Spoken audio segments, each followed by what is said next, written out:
নিজেদের রক্ত ঢেলে তরুণরা সুযোগ করে না দিলে দেশকে পতনের হাত থেকে রক্ষা করা যেত না, বললেন প্রধান উপদেষ্টা।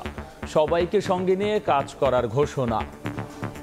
তাদের প্রাণের ফলে আমরা একটা নতুন সুযোগ পেলাম। এই সুযোগ না আসলে আমাদের যে পচন ধরেছিল, সে পচন থেকে আমাদের মুক্তির কোনো চিহ্ন দেখা যাচ্ছিল।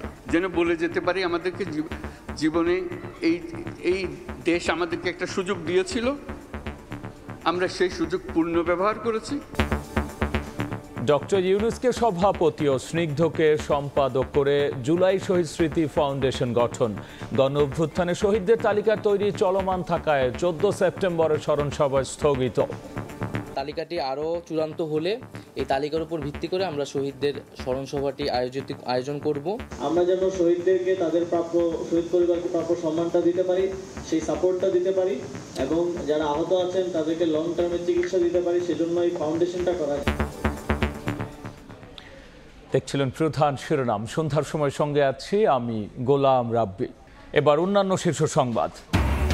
দুদককে রাজনৈতিক প্রভাব এবং আমলাতন্ত্র মুক্ত করাই চ্যালেঞ্জ, বলছেন সংস্কার কমিটির প্রধান ডক্টর ইফতেখারুজ্জামান।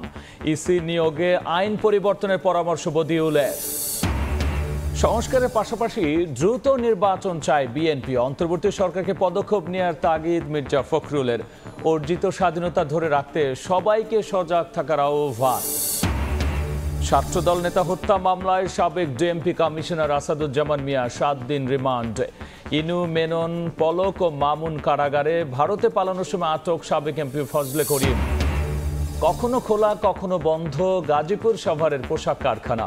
5,000 কোটি টাকা ক্ষতির দাবি ব্যবসায়ীদের। ঝুট ব্যবসার দ্বন্দ্বের শিকার কর্মীরা, বললেন সচিব।